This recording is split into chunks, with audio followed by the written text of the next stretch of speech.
এবার একটা magic.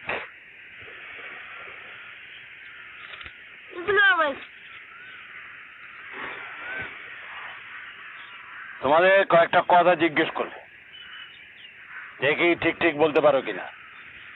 Ready? আচ্ছা বলো তো, চাঁদ বড় না সূর্য বড়? সূর্য। কেমন করে জানলে? দাঁড়াও।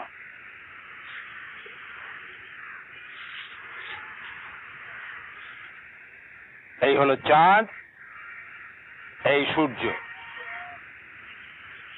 আকাশে তো দুটোকে দেখে একই সাইজ মনে হয়। সূর্য অনেক দূরে। কত দূরে?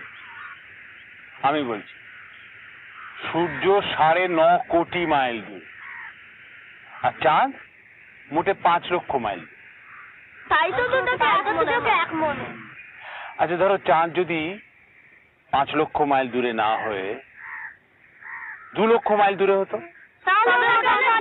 বড় দেখাতো। এইরকম, এই তো।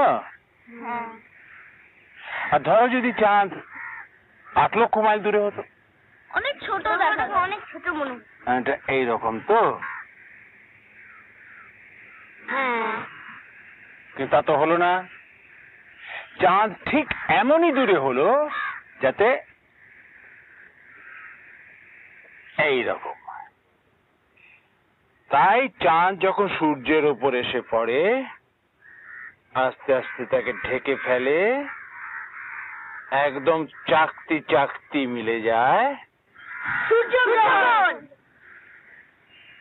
সূর্যের পূর্ণগ্রহণ। আবার পৃথিবীর ছায়া যখন চাঁদকে ঢেকে ফেলে, তখন একেবারে চাকতি চাকতি মিলে যায় চন্দ্রগ্রহণ। পূর্ণ, চাঁদের পূর্ণগ্রহণ। কি করে হয় বলো তো?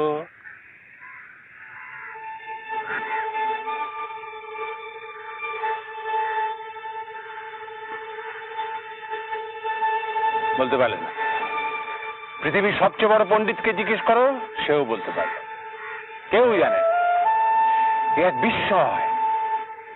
আমি বলি বিশ্ব ব্রহ্মাণ্ডের সবচেয়ে বড় বিস্ময় সূর্য আর চাঁদ, দিনের রাজা আর রাতের রানী, আর চাঁদের উপর পৃথিবীর ছায়া, সব এক সাইজের চাঁদ।